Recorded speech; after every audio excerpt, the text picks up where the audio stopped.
fucking recording. Yeah, I am recording the home screen. Where That shit would be way so cooler instead of it going to that like PlayStation buffering screen. like it looks so stupid when it does that. Image, thumbnail,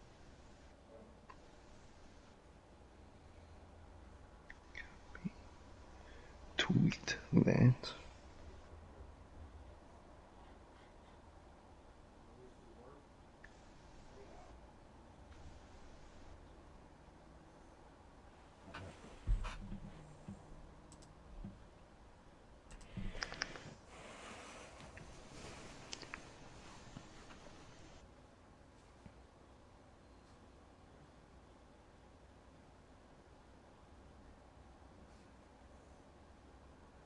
When they first, when Stephanie first said about that uh said that 3-on-3 of New Day and then Bar 2.0, I Mm-hmm. thought she fucked it up because I didn't know that was, I thought it was just Bar 2.0 versus New Day.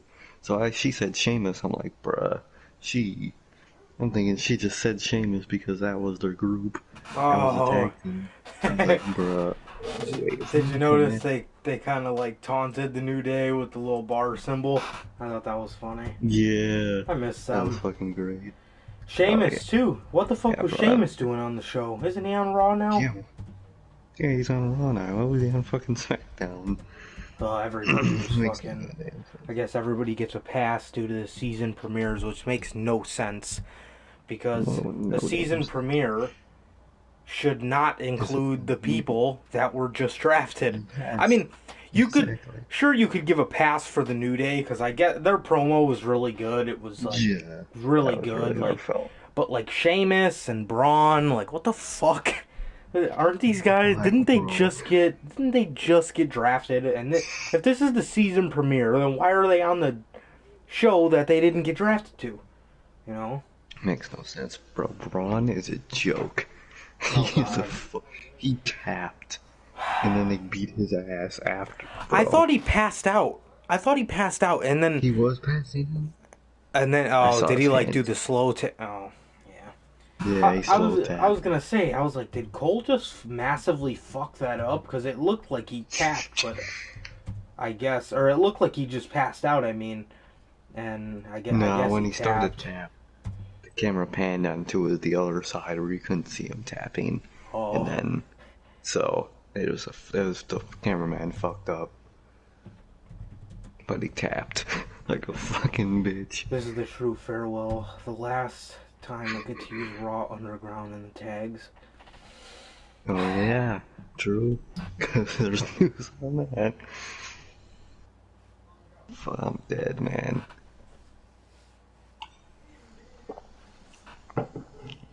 Raw underground.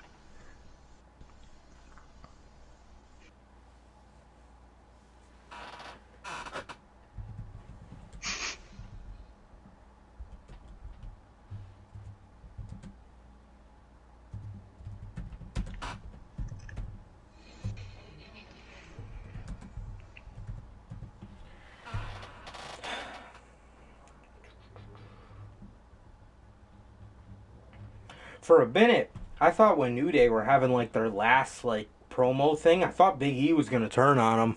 I don't know why I thought that Same, because bro. he I like kept thinking that. he wasn't like crying or anything. Like you could barely like Yeah. hear like a crack in his voice, like you heard with E and Kofi, or not E, Woods and Kofi.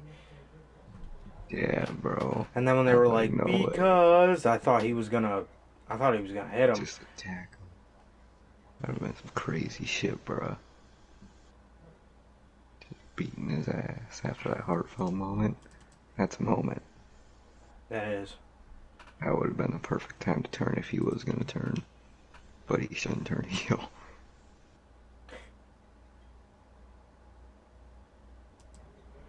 All right.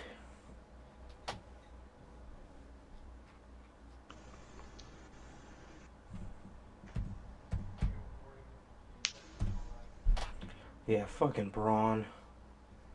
God. Also, I thought that last segment was whack. Like, you couldn't let Uso Yeah. get the one up for one fucking segment. You know what I For mean? one second. They just had to Like, have Roman. They had to have all them crowd Roman, and then they just get Superman punched. I'm like, really? I'm like, this is why people don't fucking like the guy. swear. Fucking All shit right, sucked. man. Got Hunter in the chat. What's going on, man? Again, I did watch SmackDown. It was Yeah. a force to be reckoned with, as it is every week. Uh, Yep. Don't know why I greatest watch it. greatest wrestling show on the planet. Fucking Oh, yeah. SmackDown. Who would have Can't thought? be Who beat. would have thought? We all thought that the Fox SmackDown was going to be really good, you know. Swear, And here we man. are. It is not. God, no. Okay.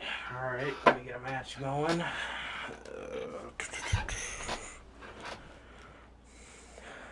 All right, man. Tournament. Continue. I think this is the last tournament, man. Got Tommaso Ciampa, Shit. Keith Lee. All right, there you go. All right. You good? You got the chat open and everything? Fuck. Yeah, I got everything open.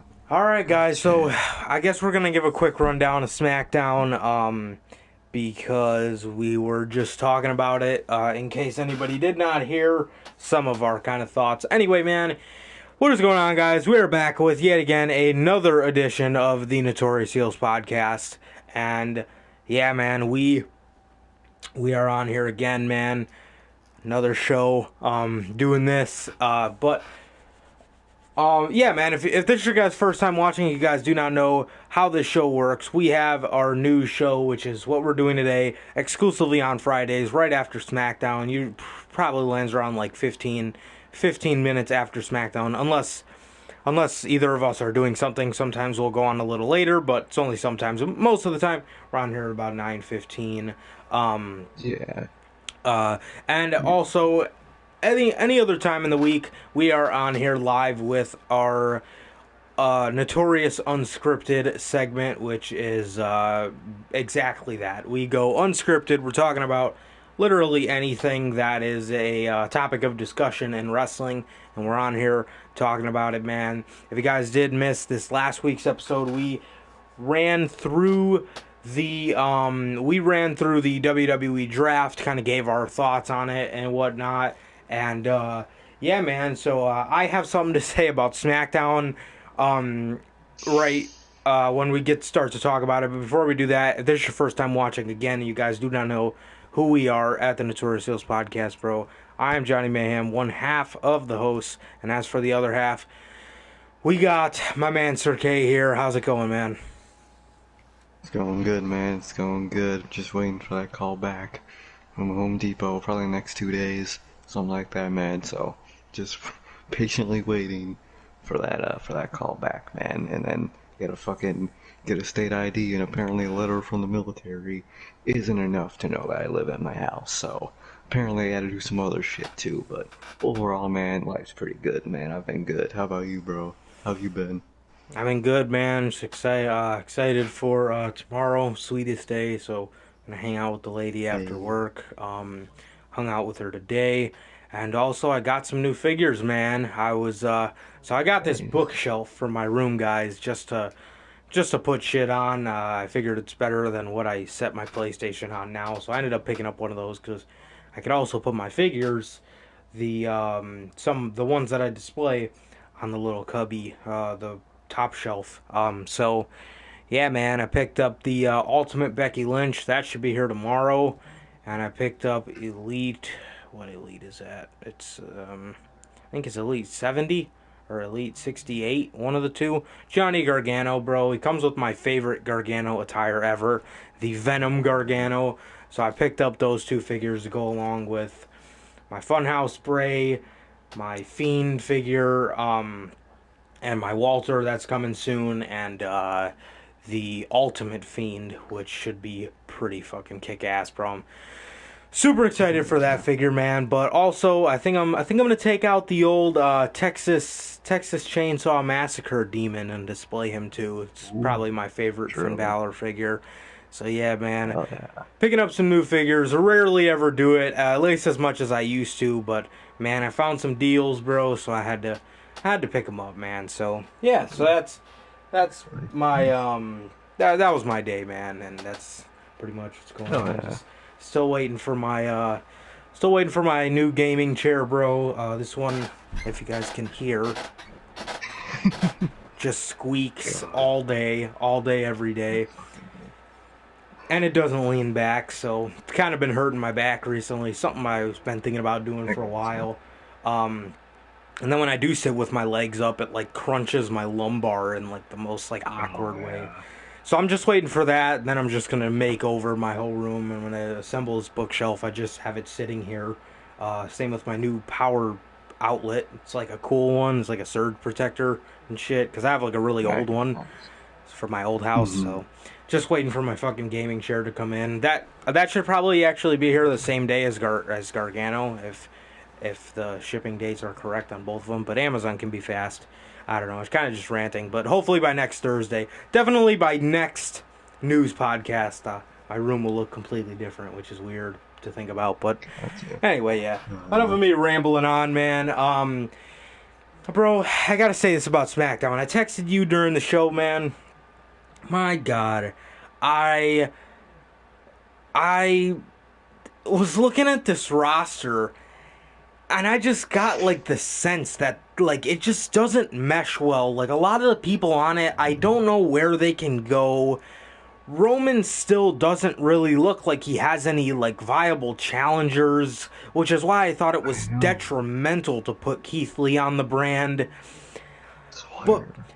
they had a promising like they had like a decent mid card, and they literally moved the whole fucking mid card except for Sami Zayn to Raw. So it's like, man, It's like, I'm looking at these rosters, bro. We have Black and KO, which if anybody's gonna come out of that possibly looking good, it's KO because they just don't give a fuck about Black. But other than that, man, I don't know if someone's completely floating over my head, but I just don't know. I just don't mm-hmm. like like Roman still looks like he doesn't have any challengers. Like after Jey Uso, bro, who's like Seth will probably be gone. Fucking uh man, Big E maybe Maybe. he's like the only one that I could possibly think like could be made of something. I really think they should have really gave it some serious thought in putting Keith Lee on the brand because it shows. It really shows. And I get you. I'm looking at these rosters and I'm like, damn. I'm like, we kind of got a little commotion between Sammy, Black, and Owen. So I'm like, okay, there's some possible good matchups there. But as far as Roman goes, I'm looking at the roster and I'm like, Lars, probably not. Big E, probably I mean, not. Maybe maybe. he has the most Maybe. chance, I think. But Most definitely. maybe they could insert. Maybe it's time to make Kevin Owens a main eventer again. But then by doing that, are you revisiting 2016? I mean, not really, because Exactly. not really, because Hmm. I mean the roles have reversed. But I mean this is WWE booking. I mean, come on, let's Exactly. you What can be know really different about that feud? Even exactly. as like flipped heels and faces. Yeah, exactly. But you know they ain't making anything of Aleister Black. You know if they were Oh, to put a guy like Andrade on the show, he wouldn't even see the light of day, let alone the Universal Championship. Man, I really thought they definitely. should have put Keith Lee on this fucking brand. I really do. Mhm. I like seriously, I don't know if somebody that's like really good is flying right over my head, but I don't know who the fuck can challenge Roman. I I re- couldn't tell you. I really don't. Like Man, they should have put more thought into the draft. But hey, 2016 SmackDown turned out great, and a lot of people felt like they got shafted. That's true, man. So we'll just have to wait and see. But I mean, I think we've all given WWE too much benefits of the doubt. Hmm. I get you. Most definitely, man. Yeah, man, but I don't know. That was one of my main things with SmackDown. Other than that, bro, we had this kick-ass like Bianca Belair video I love. package. I love how everyone's hyping her up too. Literally everybody. Yeah, yeah, I yeah. love They're that. I was like, really, good, really hyping her up because Bianca and Sasha, man, I really would have thought she would bro. have got drafted to the same brand as Charlotte. I really thought. But Charlotte would they would build Bianca up, and Charlotte would knock her ass straight fucking down. Hmm. But man, yeah, they played those, bro. Oh god, in the beginning of the show, that sloppy ass like brawl where they were all just walking and Oh punching my. each other. It Fucking was so. Otis Why is did I still lose that carrying match? around a lunch bag. Oh my god, man, So lame. I don't understand it. Otis gotta lose. That He's Itsy KO eyeing that briefcase during that segment, He'd though. be perfect. They should have gave it to Black. I remember They back in should. June when they were doing this fucking thing, everybody said, "Give the briefcase to Aleister Black." I remember that, man. I really, because that was the Paul Heyman era of Raw, so he was Yeah. high as fuck on Black and high as fuck on Andrade as well. So, but now Like, we're living in a world where he has gone back to. So now they've got him out of the closet, but now he's just, nah, Aleister Black. yeah, not what This is not. anybody remembers at all. Um, No. in the worst way. Too. Kevin Owens could be one. Sami Zayn would be a perfect Mr. Money in the Bank. After we Oh, dropped that briefcase. Probably not Lars, just because how Braun did with it. I mean, Lars is a way better big man, but just like the briefcase and those big guys. yeah, it's Sammy not or it. KO, actually, I'd probably go with. If I'm looking at guys that I'm hoping could be major players on this brand, you'd have to be an idiot not to look at those two. Hmm. But yeah, man, I mean, one thing I don't know if I said it on the podcast in the very beginning or right before, but I don't understand why this was a season premiere and we still have Yeah. people on the show that were not drafted on the brand. Like the New Day, I understand that because we got a moment with them Mhm. tonight. We got the At last the start. moment. You know what I mean? The last Hmm. moment where the New Day were all in a ring, cutting a promo together and wrestling together. But um but other than them, I mean, Sheamus was on here, Braun. Um, I'm just thinking. Jeff Hardy was on here as well. I'm like thinking to myself. I'm like, why are they calling this a season premiere when you have these random ass people? Like, the thing with Hardy and Lars, save that to revisit that when you put them on the same brand. And even then, it's like, who really gives a fuck? You know what I mean? He attacked you like Exactly. a year ago. Who fucking cares? But I don't know. What did you think about SmackDown, man? Tonight was just not it. It was just so sloppy, man. Like, I don't like a season premiere is different. It's a new form of the show. So, why do you have everyone that was previously on the show on the show? That just doesn't make sense. It really, especially for people like Sheamus. Why the fuck was Sheamus on this goddamn show? They It couldn't have makes put anybody no else, you know. swear. Like, and they just lost. Like, I love New Day, but wouldn't it make more sense for them to lose? Yeah, Like, because what's their like faces still have to be here next week. exactly, man. Um, It's uh, just, the not the bar. Nakamura and yeah, Cesaro. Now they look like more jokes than they R2.0. fucking did. the whole Oh year. man, they fucking are. God, those two. But yeah, man, SmackDown was just not it. That segment in the end was just overplayed, kinda, and then why? Of course, Roman had to be the one at top, no matter what. Couldn't let anything. Couldn't give even a segment to what's his name, Jey Uso, man. That's just fucked up, man. What the fuck else happened on the show? I couldn't. What? The show fucking. Oh yeah, that Bailey thing. She didn't sign the contract. I was actually intrigued by that. That's probably the most interesting thing on this damn show. Is fucking Bailey didn't sign the contract. So what is Sasha gonna write down on that contract before Bailey signs it? That could be a possible thing, man. I'd be down to have something like that happen. But SmackDown was just they hyped it up as a season premiere. It was SmackDown. It was just a generic episode of SmackDown, man. Nothing new. Pretty lame. Pretty overdone, overhyped, and it's just trash, man. It's like a main roster pay-per-view. They hype it up, and it's nothing. It means nothing. It is nothing. It's Yeah. gonna be the same with the season Mm-hmm. premiere of Raw on Yeah. Monday night. It's So the same it's gonna be fucking thing I thought. I'm thinking to myself, I'm like, this is the most meaningless episode of SmackDown I've ever watched. I mean, well, I know. maybe not that I ever watched. I think they may have topped themselves a few more times when Jinder was champ, but um, I'm Uh, thinking, I'm like, man, I'm like, this is so fucking meaningless. I'm like, so I can't even remember half the shit that happened tonight, man. they're beating the shit out of Braun, and he has to go back to a feud with Keith Lee and try to put him over, and he looks like a complete fucking idiot.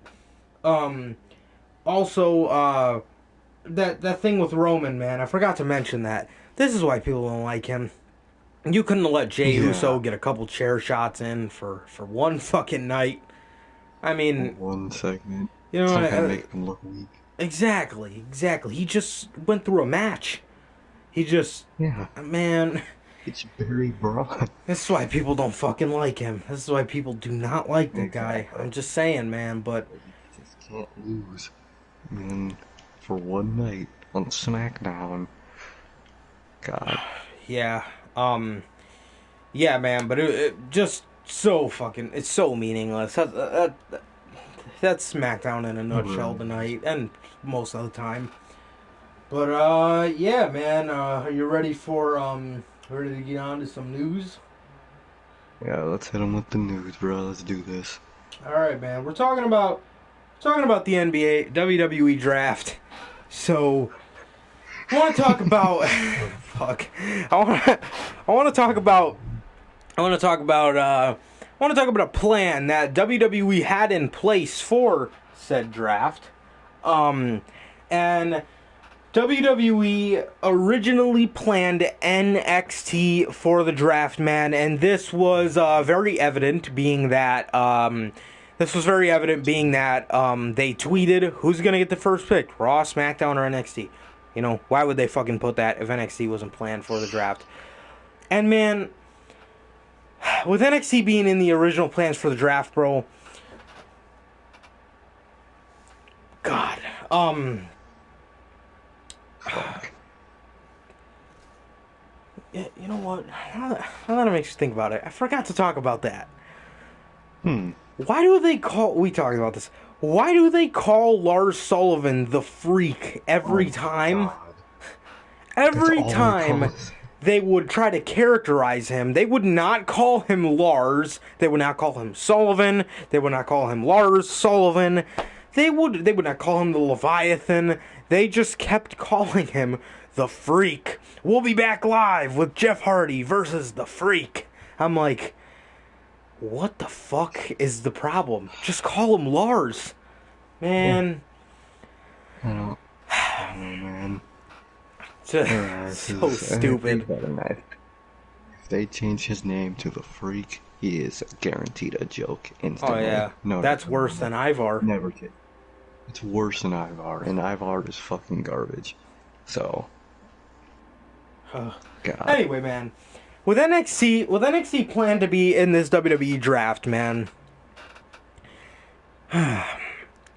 NXT is at a point where the main roster does nothing but take. You know what I mean? I thought a perfect way to include them in this draft was I thought the perfect way to include them in this draft was that middle pick, pick number 3, every 2 rounds. I thought would have been Yeah. very beneficial because you're not giving them too much to the point where it completely feels like a main roster show, but you can give them those guys like Andrade. You could give them those people like Apollo. You could give them Shorty, Chad Gable. You could give them guys like that. You know what I mean? You could give them, and also another cool way to include NXT in the draft. Give NXT all the people that were undrafted. Yeah. Have that be a rule. You know what I mean? All who have to go to NXT. Yeah, Come on. because it's everybody knows it's even though it's not really anymore, but it's always been the developmental, and the NXT is ran out of the performance center, so it makes sense. They're going back down there to train to get better to get drafted next year. You know what I mean? It Exactly. just makes the most fucking sense, man. It really does. And I mean, I wouldn't have put them in the draft itself because good God, who knows God. how NXT would look? It would look like a main roster show. It would look, It you would. know. I always think to myself, I wonder how Finn would be on the main roster if he was still in it. I really wonder. That's true. Like, It I wonder what probably he would just. be doing. I really Yeah. wonder. How his character would be. He'd probably just be floating around the mid card like he doing the exact fucking same thing he was before. Oh yeah, man. He would be doing jack shit. He would But just be man, doing literally nothing. yeah, I really thought I thought um I thought I really did think, man, they should have subtly involved them with this draft because well, with the fucking way they So. get injured, man, you never know Oh yeah. who is going to, you know what I mean? And also, a lot of NXT shit as of recent looks so rinse and repeat, bro. So It they really have has. zero women's division aside from like 3 people, maybe 4. Their mid card division is good, but we haven't seen a lot of those people in a minute, like Bronson Reed, Yeah. and all the Kushida and all those guys are in other. Kushida's in another feud. Gargano's, I mean, doing the thing with Priest for absolutely no reason, and this is coming from a Johnny Gargano fan. Um, and Dexter Loomis is in a feud with Cameron Grimes. It's like, I don't know, man. It's just like, damn, you know what I mean? Like, give them something to like freshen it up, like with some fan favorites that WWE just does not like. I don't know. I thought I that would don't have been know. a really cool addition. But man, I don't know, man. I really thought that would have been the smarter move to definitely put them in there, man. What did you think about this? Oh yeah, man. They should have some. Cause NXT's roster, man, is not anywhere near it used to be, man. At one point, NXT, they were their true own entity, man. And now it just feels like that entity has just been squeezed of all its life, and now this is just what remains. Like, their women's division has 3 women. It has Io, Candice, and Tegan Knox. Not to You could mention say their the Golden. tag division. Oh my god, their tag division is basically what, like 2 teams? It's just like the main roster. Their tag division, there's like 2, maybe 3 teams. Hmm. Nothing. Then the tag team is their fault. Well, first of all, they kept bringing people up in a row from NXT as tag teams. War Raiders, Street Profits. Come on, man. Come on. They should. To be honest, Street Profits still should have been in NXT, and War Raiders probably should have just been leaving around now, cause it makes no damn sense, man. And then their mid card is the best thing NXT has for it right now. They just need to show it more and just not. I love Gargano. He's not a goddamn mid carder. He's got to stop. It's like a fucking AJ situation. It's like a Cody situation. They're not mid carders. Stop going for the mid card title. It's just not it. It really is. And the main card on NXT literally is just Finn Balor. Yeah. And he might have, well, not gonna tell you this, but not yet, but he broke his jaw and had to get surgery. So that's not a good sign. Let's just say that, man. So NXT needed some people. It needs a Chad Gable. It needs an Apollo Crews. It needs a Cesaro. It would be a dream, man, but that'll never happen. A Shinsuke, Rude, all these people. Oh yeah, Ember's back in NXT. Doesn't feel like it. Oh yeah. Already overshadowed. Already forgotten about. Come And on, Tony man. Storm. Oh, they And got Tony. something going Tony for Khan. them.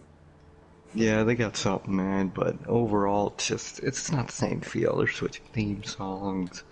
It's not the same, man. They gotta get their shit get their shit together, man, with NXT. Oh yeah. That's why they should have been in the draft at some point. Like, give them scraps, give them some people, man.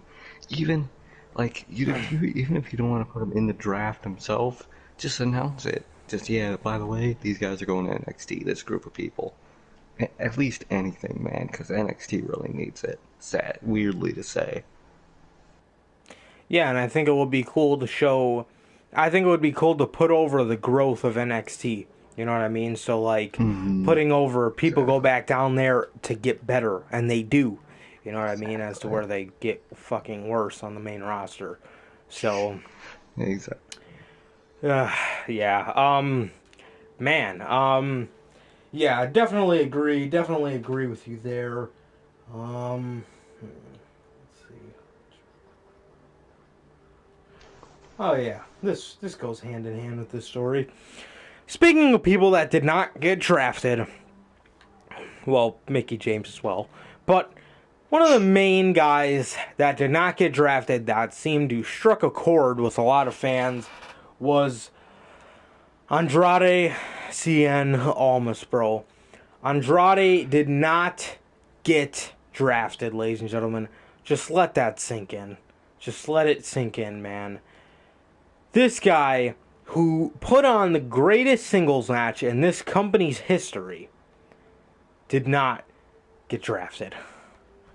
Man, I really can't find somebody else that's on Raw. Oh, I could use Kofi. That's not I'm bad. dead. Oh, I put Roderick Strong in it. I guess I shouldn't have kept the theme. Fuck. Alright, Dead. well, anyway. The guy that put on the best singles match in this goddamn company was not drafted, man, and he went out for he got surgery, so I guess he's hurt. I heard it was elective surgery, like his girlfriend. I don't know what he's getting fixed, but who knows? Who knows, man? But there are a lot of rumors circulating that Andrade is going to NXT, and that would be fantastic. Although that would be fantastic, a lot of these guys, when they go back down to NXT, they have the main roster polish. They have been ruined. Mm-hmm. It's very hard to make them feel legitimate again. So It really is. it really is. They have what we call the main roster polish, bro. It's not. It's not polish. It's not being polished at all. It's just being ruined and having our minds be made to believe that you fucking suck. And for so long, it's like, my God. So, I mean, it happens all the time, man. It happens all the time. Look at Breezango. They go back down to NXT and they Mm-hmm. just feel like main roster guys. It's just like, okay, what the fuck are you doing here? Finn, not so much. Ember, I wouldn't say so with her, but like, she just is so overshadowed. She's just so overshadowed Mm-hmm. to the point where it's just like, That's not no, Ember. yeah, it's really not. It's really not. And yeah. I mean, that's what happens to majority of these people, man. That go to the main roster when they go back down to NXT, they just feel weird. You know what I mean? And by the way, I don't know why they're so in favor of Angel Garza, but not I don't get Almas. it. I don't understand. I don't see the appeal in Angel Garza. I really don't. Like, I appreciate him in the ring, but as far as like, just as far as him as like a character, bro, it reminds me of pre NXT or pre Vega Andrade from his Mm-hmm. early days in NXT. It just like, I don't know. I just always hated it. I always hated it, and I even more so hated the pairing with uh Angel Garza and Andrade. It just sucked. It just sucked. The whole reason they were together, God knows, God only knows the real reason, man. Probably because they were two Mexican guys, because that makes sense to Oh, WWE creative. So, oh yeah, that's Vince's mentality.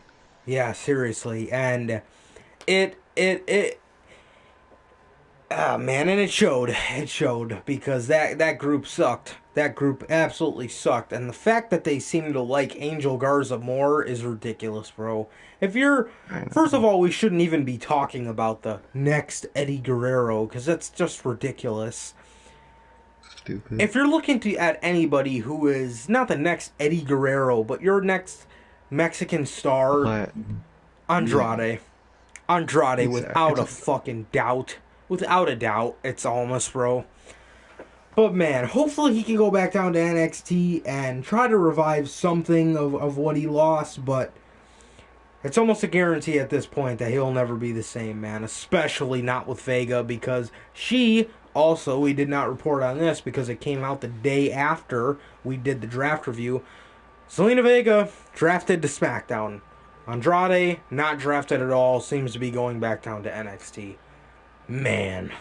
Or he might fuck. even stay on Raw because that's where Charlotte is. So the Yeah. least likely of landing zones for Almas, bro, is fucking Raw or no. The least likely is SmackDown. I mean, the most likely is Raw with Charlotte, but we can hope for NXT, and he kind of teased it. So hopefully, man. What do you think about Almas not being drafted?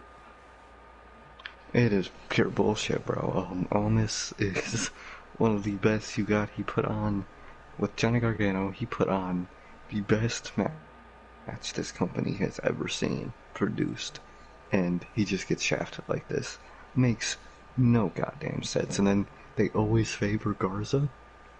Like, Garza, he's fun, you could say, but first of all, his gimmick's kind of lame. I never really liked that, like, pretty boy gimmick, especially because didn't he propose to his now fiance in the Yeah. ring in NXT? Like, we Mm-hmm. know he's taken, so why is he flirting up Charlie Caruso, or who is he flirting up? Is it Charlie?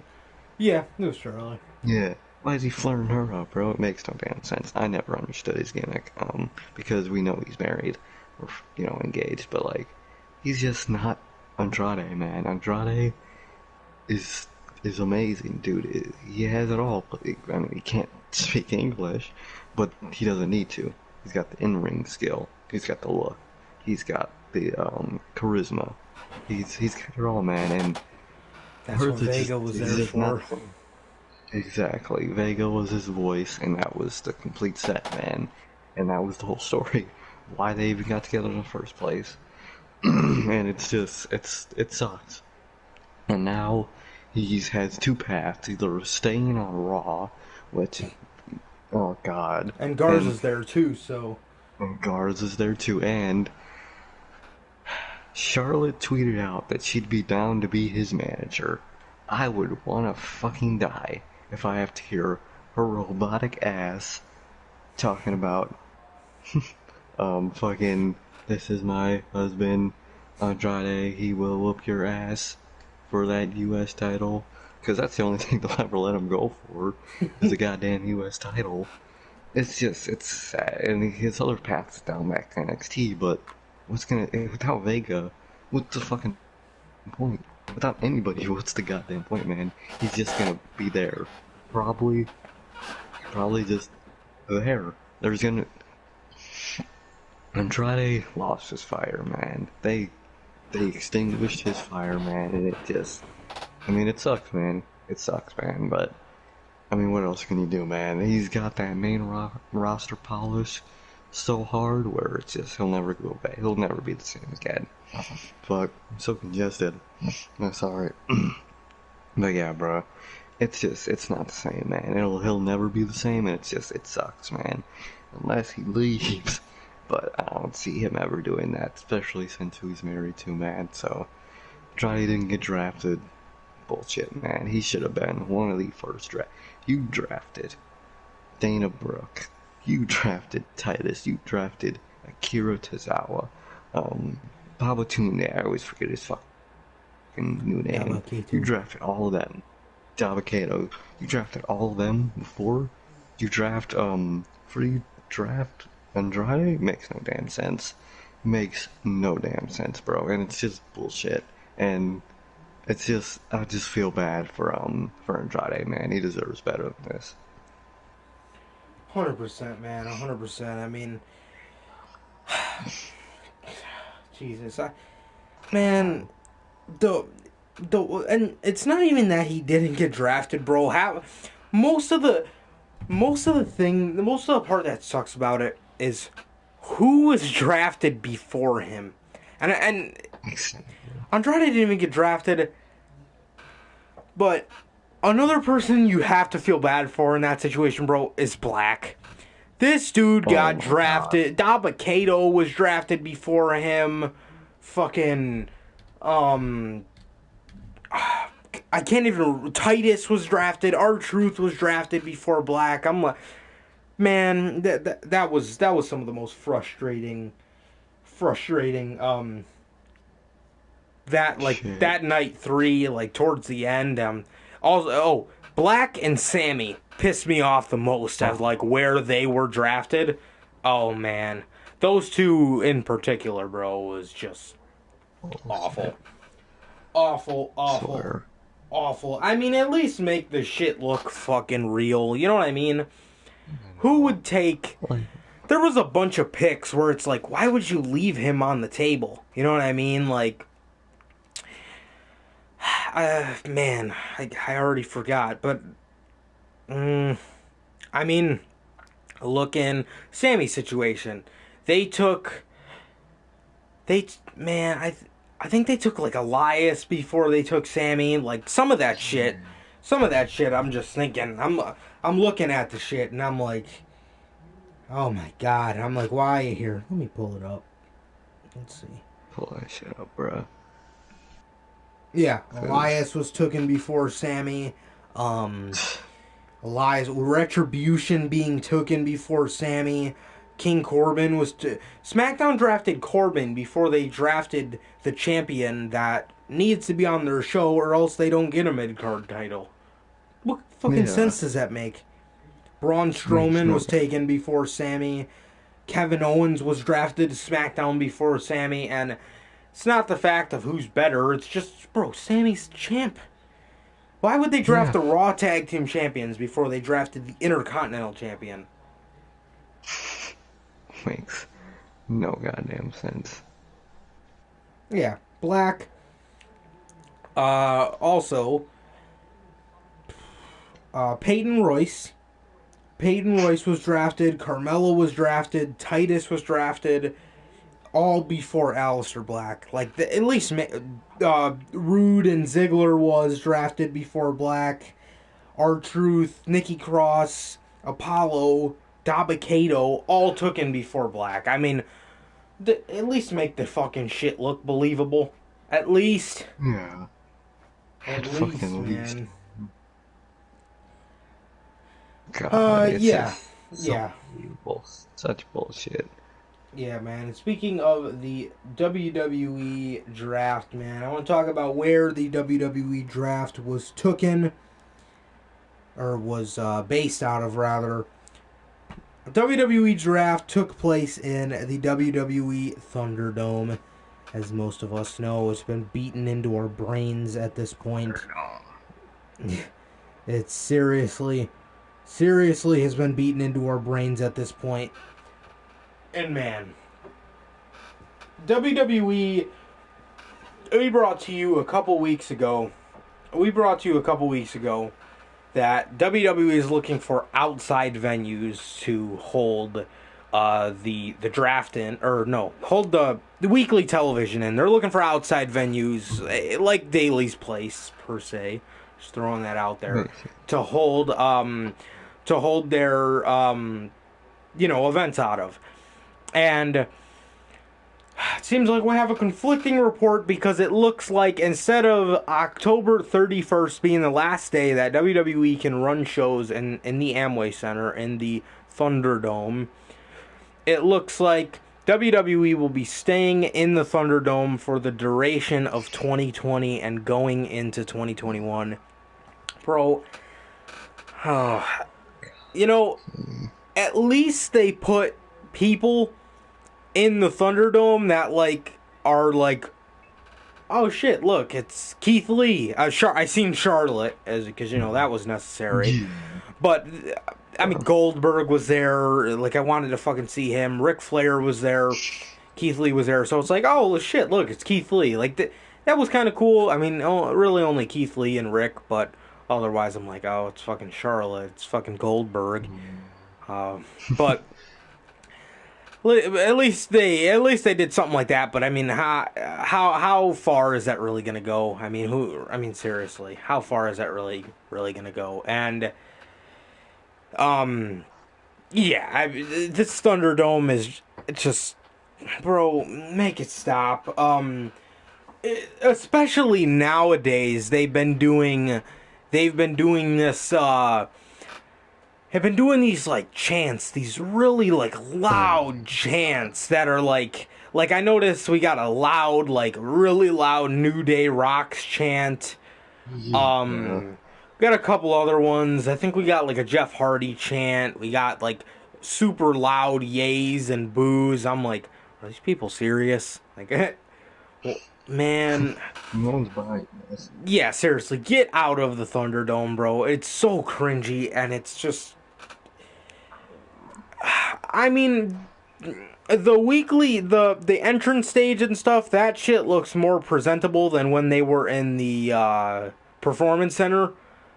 But it's just the presentation's not the fact of it. It's the fans. They look like idiots sitting there clapping, sitting there with their thumbs up, sitting there booing.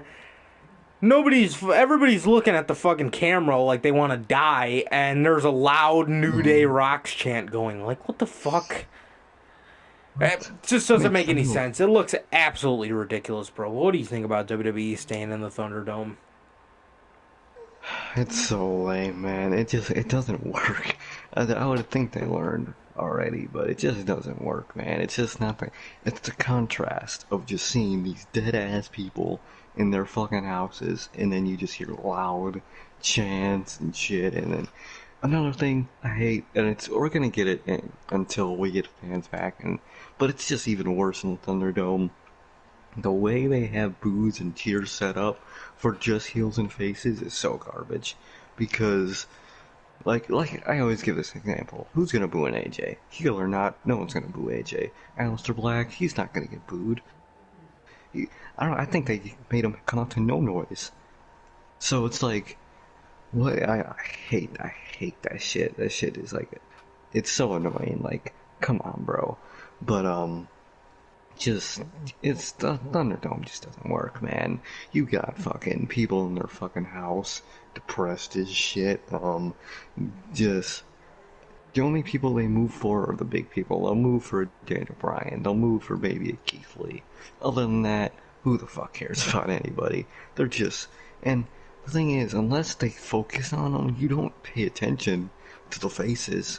So there's no point in them. If they are doing chants, you don't notice until you see a picture of it on Twitter fucking an hour later.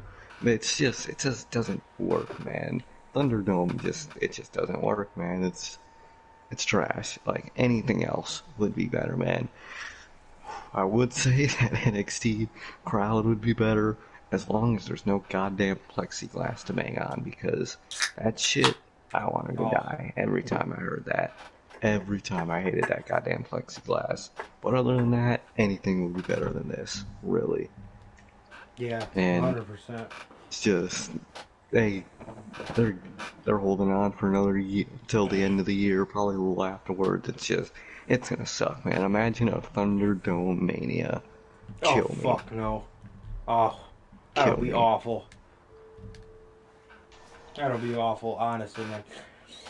Speaking of things that are awful, bro, we are looking at, in the near future, rumors have been circulating a lot, about, well, Melina. Those rumors are coming up again. They seem to die down for like a couple weeks, but they're coming back up again. We brought to you guys a couple weeks ago that Melina, it's looking like she could be coming back, even though she denied it.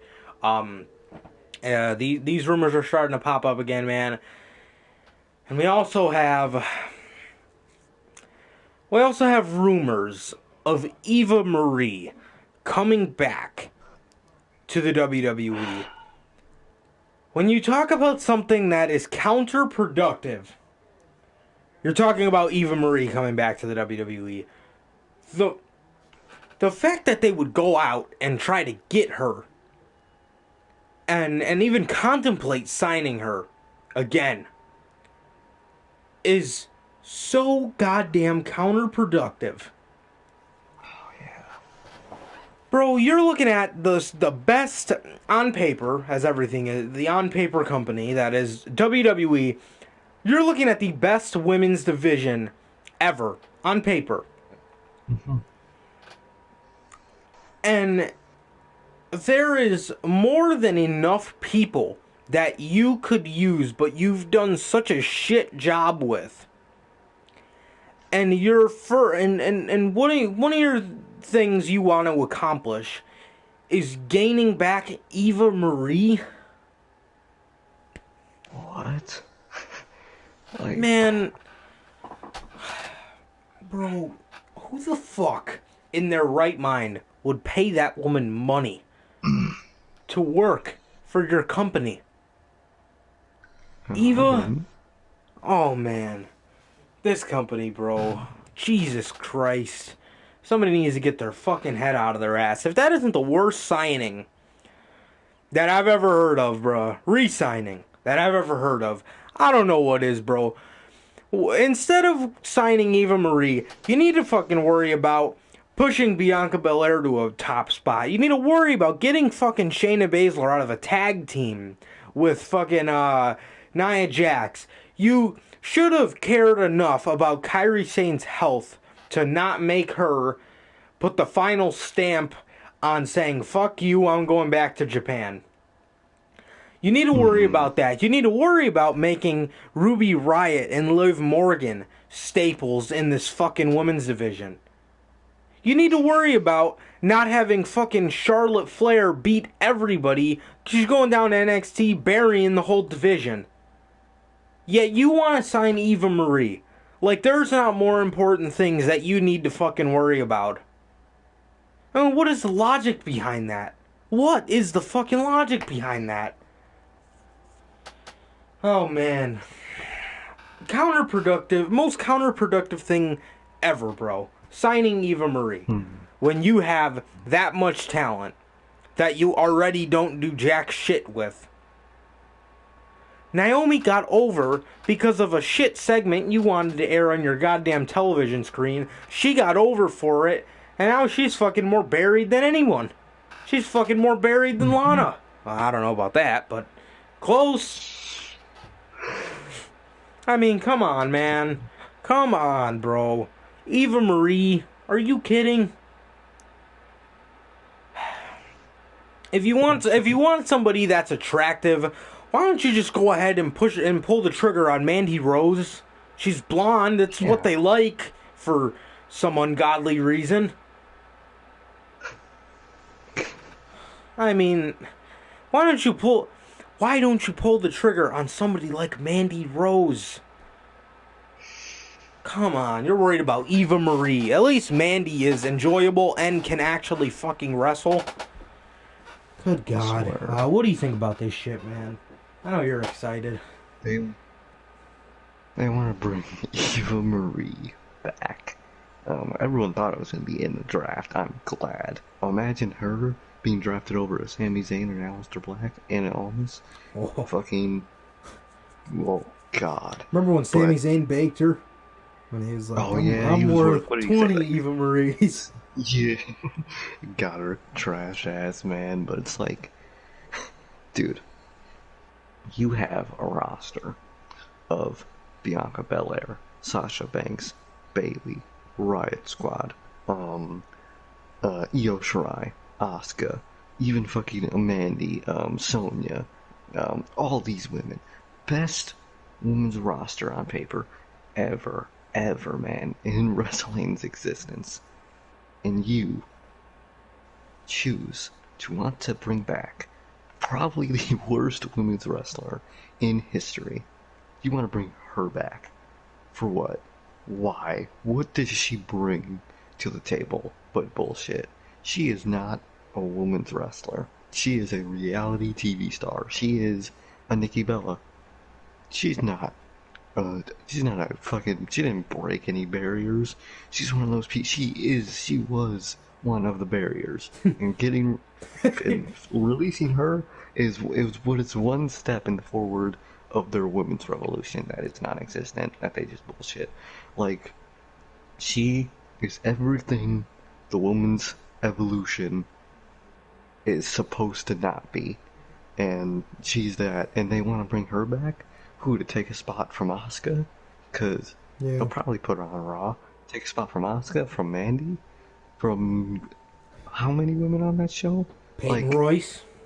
Peyton Royce, they love her. Well, Vince forgets about her. Yeah. When he remembers her, Peyton Royce. Yeah, when Alexa? he remembers her. Alexa, you want to put Eva Marie over anybody? One of the greatest Shayna? women ever? Retaliation? Come on, man. Oh, God.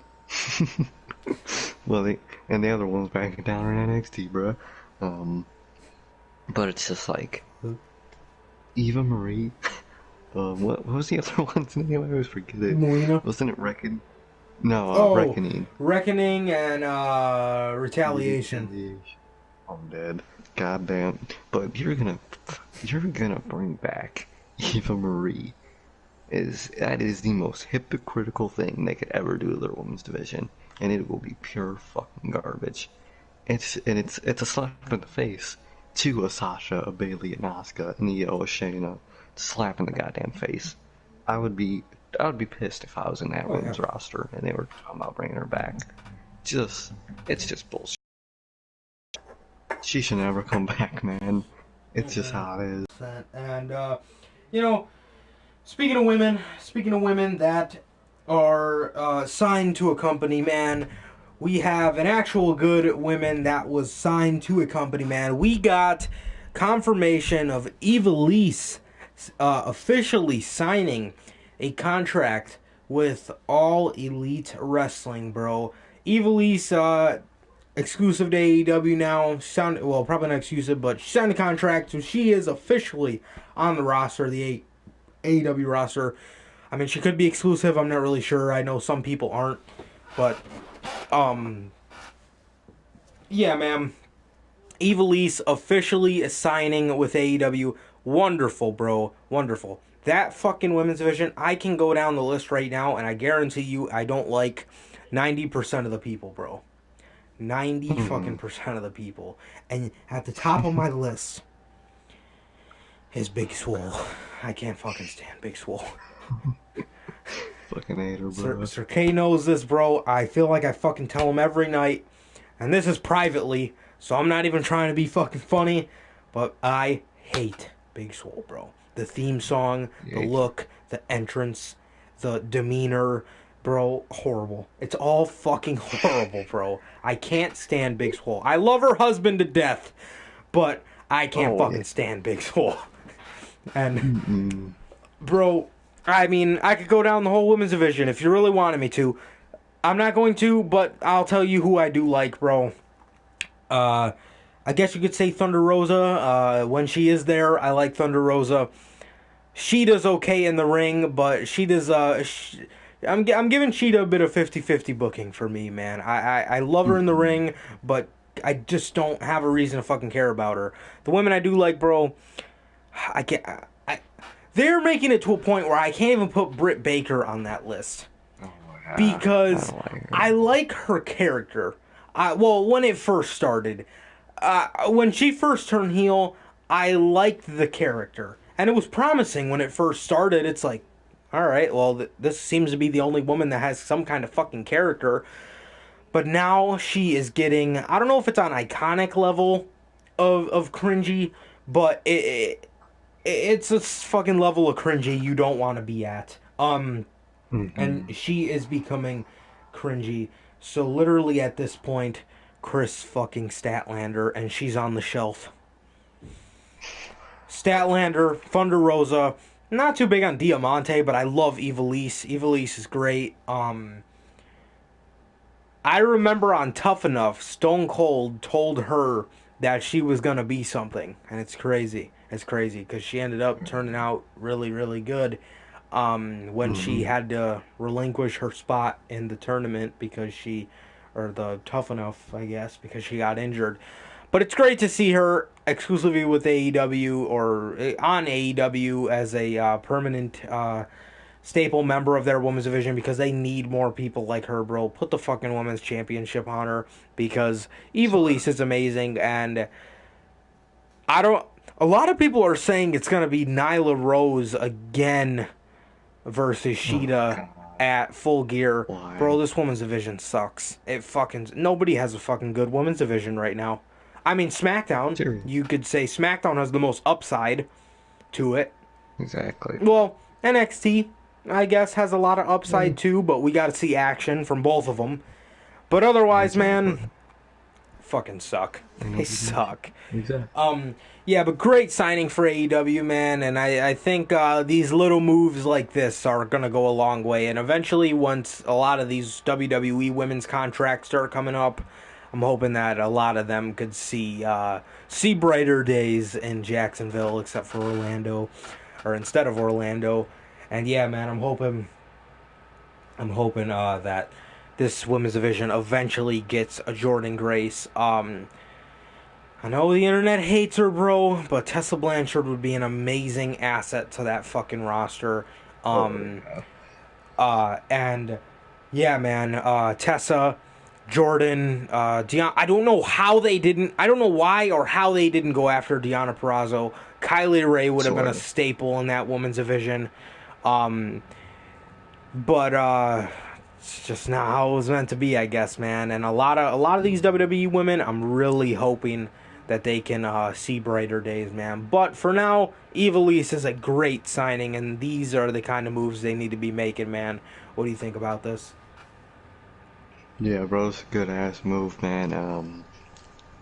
AW Women's Division is, I mean, they have some women, but it's basically non-existent, man. Um, Sheeta, she's kind of just, she's a good wrestler. That's all she kind of has. Um, Chris Statlander's out. Big Swole is garbage. Nyla Rose is as Oh, you bland don't as you like could her either? be. Oh no, I hate it. Like, I wouldn't mind her if she would just not talk. Like, she's good in the ring, but just, God, she cringy in her body language, her fucking when he And talks. she's bad on BTE. She's fucking. She How are is. you bad on BTE? Well, some of the segments kind of suck, but if you're bad on BTE, it just goes to Yeah, show how ass you are. It really does. exactly, bro. If you're bad on BT, that's your fault, man. That ain't none but your fault. But it's just their women's roster. It's just it's trash. It really is, man. And Evilise is one of the best things they have right now. Thunder Rosa is fucking amazing, but like she's not completely there. I think she might be soon because she was stripped of the NWA Women's Championship Oh for no, not that being. was a different title. It was one she held Oh, in what? Japan. It's some like little Oh Japan man. promotion they stripped her of. Damn, bruh. So, well, she's not. She's still with what's her name? NWA. So that's a bummer. But Thunder Rosa, when she's there, she's great, man. But how long is she gonna last? Is just like the only good thing we see. Because Exactly. Exactly. eventually she's gonna get old, man, because that's all we'll see, because that's all we can see. So it's just like that, man. But Evilise, she's great, man. Always one of the coolest, man. So definitely a great signing, a needed signing for AEW Women's Division, man. And it's a good step forward. They just need to keep signing. Well, that's all the women's division needs to do right now is keep signing, and then when they got a lot of women, get fucking Brandy Rhodes out of control and put someone else in, because Brandy Rhodes fucking sucks at booking a women's division. I don't care what anyone says. She fucking sucks. And she can't take blame. She puts it all on other people, man. She sucks. Just Brandy just needs to be away from fucking everything. But their women's division is just got a little better now that Evilise is a permanent spot on the women's division, man. And that is just a good, slight step forward. Good step that they need to keep doing is just signing women, man. But it's a good step nonetheless. Yeah, 100%, man. My public swole announcement is that big fucking swole is ass. That's my fucking public swole announcement. This fucking women's division needs a makeover. Shit. Swear I really already. And that women's title is fucking ugly. I hate that women's title. That doesn't fucking help any either. That fucking belt. Oh my god. Don't even get me fucking started on that goddamn championship. Jesus. Man, I guess we can talk about this Finn Balor situation, man, since we're bringing up the Wednesday night shows, man. I guess we got to talk about this Finn Balor situation, bro. Finn Balor broke his jaw. We all know that.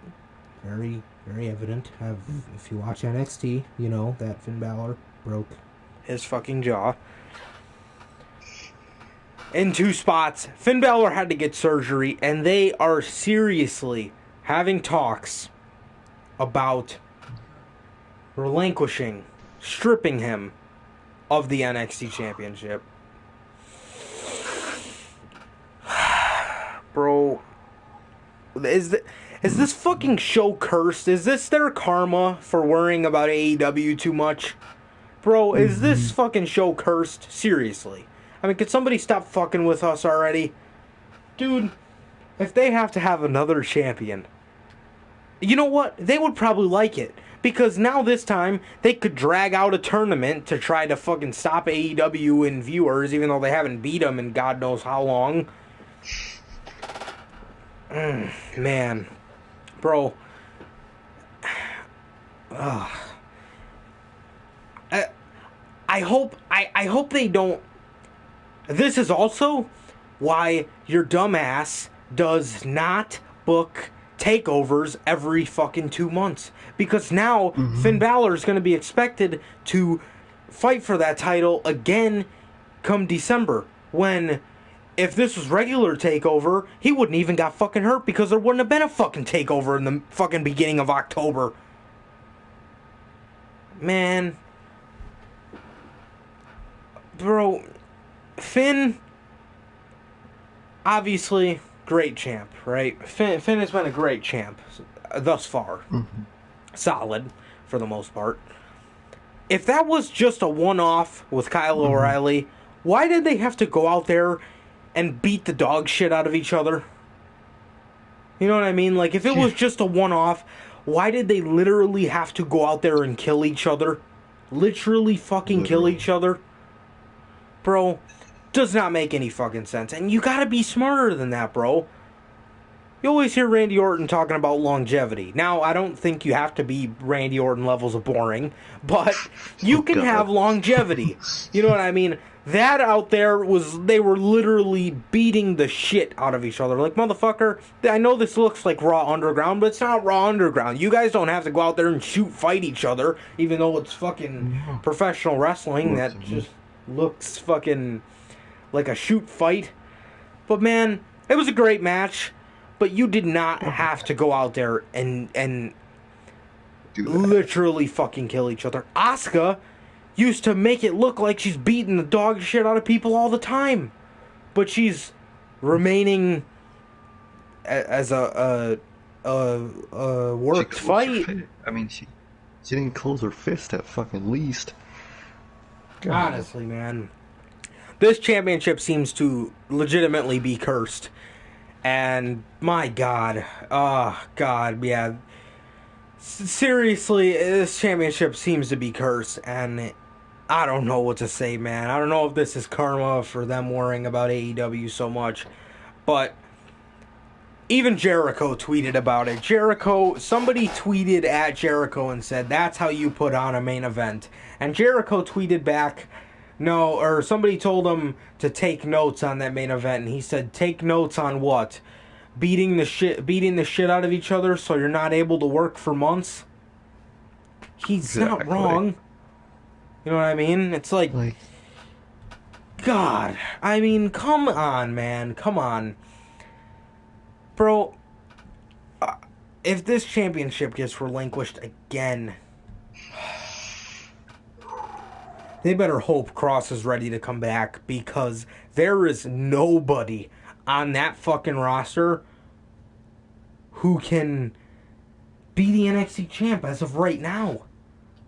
You can't really do Ciampa, because when Cross comes back and wins it back, Ciampa should be the one to beat Cross for it. So you can't do that, because then you're counterproductive with telling that story. You know what I mean? Because Ciampa should beat Cross to win it, because Cross fucking buried him at In Your House. So it just makes the most sense. You couldn't put the title on him now. What are you gonna do? Put it on Johnny Gargano? Are you gonna put it on? Are you gonna put it on a little guy just so? If you put it on a guy that's small, clearly they don't want Cross to beat smaller guys, as you could tell. yeah. They didn't want him to fight Cole. Man, Finn. Oh man, this is why the old NXT schedule worked more. This wouldn't have fucking happened if they wouldn't have had to do TakeOver 31 in the beginning of October for no fucking reason. The match wouldn't have fucking happened. Exactly. Unbelievable, man. What do you think about this fucking cursed division? I swear, man, I want to know who's doing this. What AEW mark is doing some voodoo magic on NXT, man? God, like, bro, if they have to be stripped of their world champion again after it just happened, literally like what, 2, 3 months ago? Not even. If they have to do this again, that title is just—it's not going to mean nothing, but it's going to mean way less than it usually does, man. And that's not something I ever want to happen in NXT, man. And who the hell, like, you might be able to find someone who could, but who the hell is going to be in that tournament? Bunch of mid-card guys.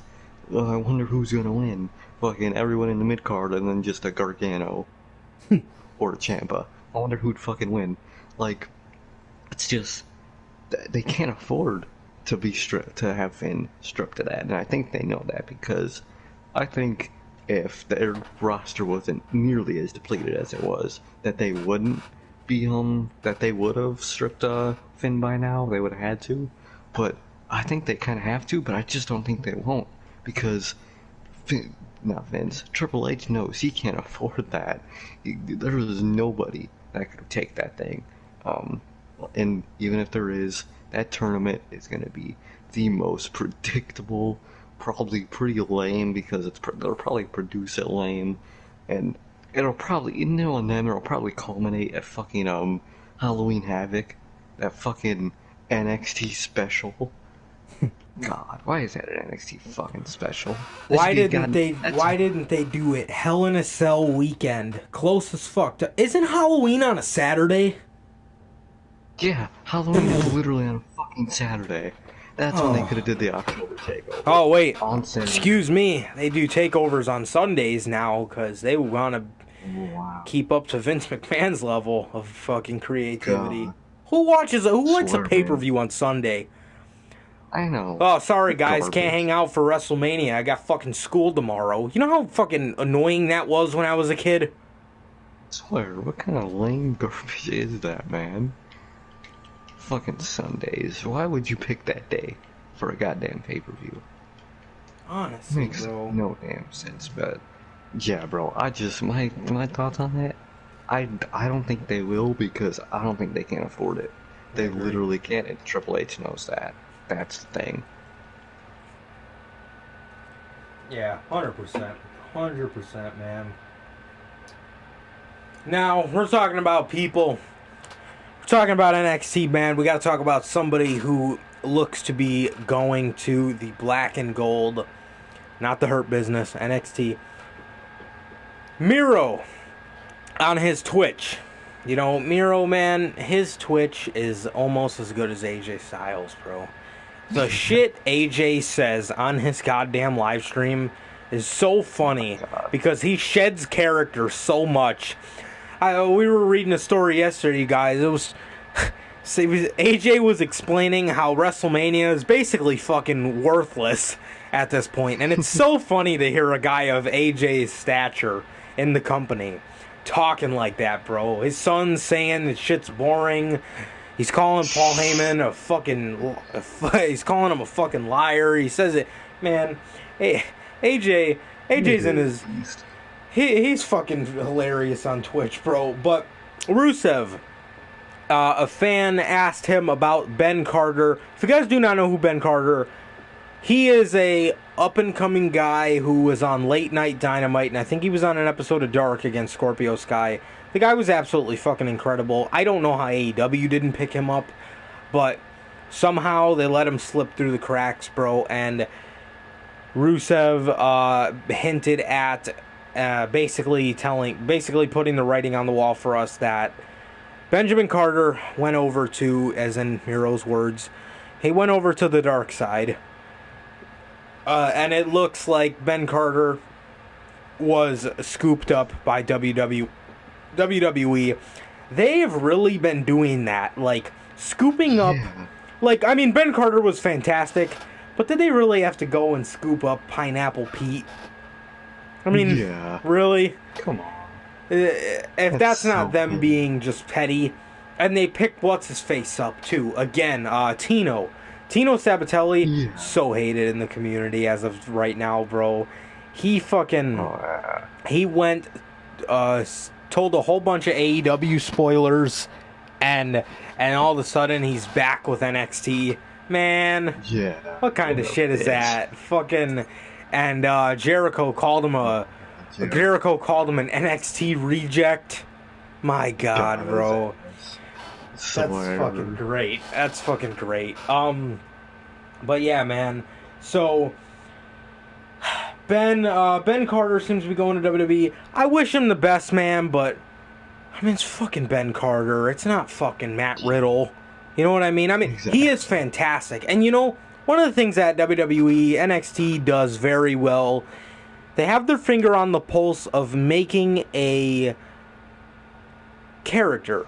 Making a character. Most of the NXT does it well. I mean, most of the time WWE does it. It's not a character. It's just some kind of look. Or if it is a character, it's the worst fucking character that you could possibly muster up for somebody.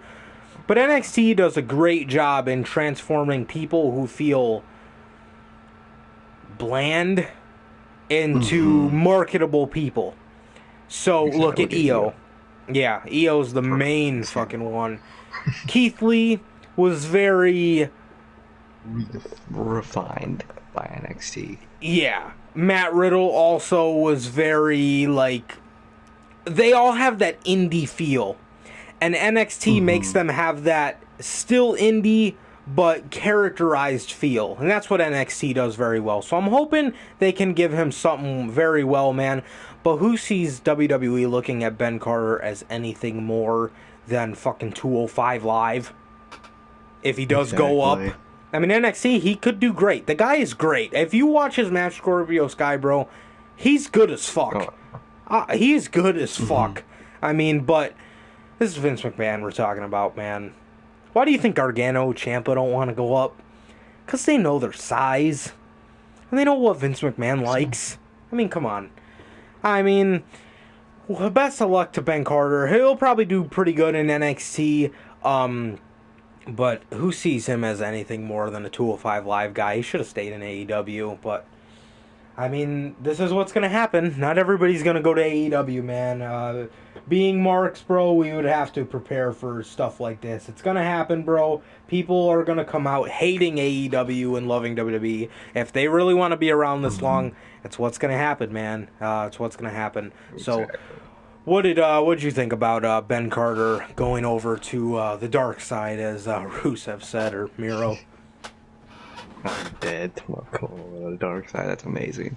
Fucking love Rusev, but you know, um, um, that's hard. How do I describe it? His ass going to WWE is, on WWE side, the only reason they don't see nothing in him. They signed him because he was on AEW, and they want to take him from AEW. That's it.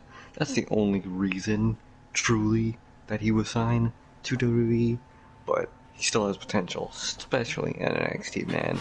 He could do great in that mid-card division, bro. There's some great matches there. But, like, and AEW really didn't need a men's single for they really don't need someone like him. It would have been amazing for him to be one of theirs, like an MJF and a Darby, but just slip through, man. And Willpower. it's just, oh god, yeah, willpower too. Willie Hobbs, Oh my fucking fucking hate when god. James. This dumbass. Like, Willie Hobbs. oh, James. Jesus. Willie fucking Hobbs. You know God, how that makes him sound like a weenie, bro? Willie Hobbs? Willie Hobbs. Sounds like he'd be in the fucking Goonies talking about some Willie Hobbs. But you know, Benjamin Carter going to WWE. I mean, good for him. It's probably his dream, man. But it's it'll probably won't be the best in the end, man. And it's just no disrespect to him, man. It's just not a great path at this point, especially for someone like of his size. Yeah. Because Yep. no matter how legit he is, Vince isn't gonna be Mm-hmm. see him as legit. It's just how it is, man. Look at He Ricochet. doesn't look at Ricochet. Ricochet's look at the most fucking, legit motherfucker on the goddamn roster, who, depending on who you talk to, and he fucking, and look at he's a him. joke. He's an idiot. Exactly. He's a fucking joke, man, and he shouldn't be, but he is, and that's what Benjamin Carter they'll probably turn him into, man. Just a guy on 205 if he does ever go up, and that's all Vince McMahon will ever see him as.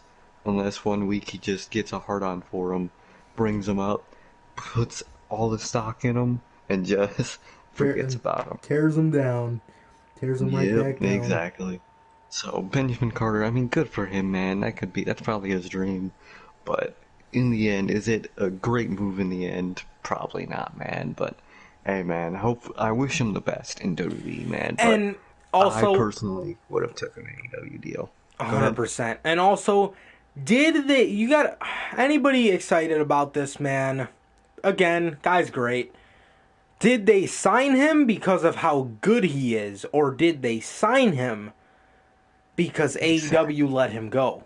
Not let him go, but didn't capitalize on him first. You got to ask yourself that question too, man. Why did they sign Ben Carter? Is it because of where he wrestled previously, or is it... And especially because he went to AEW, anybody who hits the main roster, once Vince McMahon catches that they were in AEW, you were talking about different levels of burial coming their way. You are Oh, talking yeah. about, yeah, once he catches wind, he already does it to guys that come from Impact and the Indies and ROH. Imagine what's going to happen when Vince McMahon gets a main roster guy, a guy that's called up from the main roster, and once he catches wind that they wrestled for Tony Khan, oh, you're talking about different levels of burial, bro. If he does it to ROH in Japan, oh man, no telling what he's gonna do to the people that he finds out that used to work for Tony Khan. Pfft, Oh, yeah, forget fucking about hell. it. They're gonna be paired with fucking what, Robert Stone, and they're gonna make him even a bigger joke, cause that's how Yeah. Vince is gonna work. Tony Khan over Bullshit. here on a fucking NXT. I don't know whether he's Where the man in two places at one fucking time. I know Tony Khan, he's a beast. He's working for his rivals as a random fucking manager. Apparently, that's what Vince would want you to believe. Like what? Like, okay, he kind of looks like him, so why make him a joke? Makes no damn sense. Man, once I heard That's that, I was so. like, God damn, that sounds so fucking true, and it really is something they would do. Oh yeah, that Vince McMahon is that fucking petty. It's just so sad. Yeah, 100%, man, 100%. Um, we also got some more news about WWE before we wrap it up here. One of the last couple stories we got, man. WWE. Can't even say it. It's making my voice crack. Shit. It's really hurting me. Hey, what's going on, man? Got another guy in the comments. Sorry, man. Just making my eyes water. It's just really hard on me. WWE's canceled Raw Underground. I already said it. Man, talk about a show that was so good. I mean, real fighting we've seen. Oh man, some of the hardest shit you'll ever see. We've seen the next generational superstars made in Riddick Moss and Dabba-Kato. We've seen the resurgence of Titus O'Neil and guys like Dolph Ziggler. And it's just sad to see it go away. Lifer, man. You lifing it up. I'm dark. I mean underground. Man. I mean, fucking Raw Underground. Just don't know where to go from here, man. It's been a rough day because of it. The news came out today, and I don't know where to go. Just don't know what to do anymore. I don't know what to do in my life. What is life without Raw Underground? I don't know, man. Anyway, who fucking cared? Who fucking cared about this goddamn show? Why was Why it a would thing they in the first add it? place? Exactly. Why would they add... Bro, they have to know at this point. This is the shit that they're gonna do. Vince McMahon has to know. If he's sitting in the creative meeting and he's like, I want to add this fucking show called Raw Underground, man. I think it'll be a really cool addition of the show.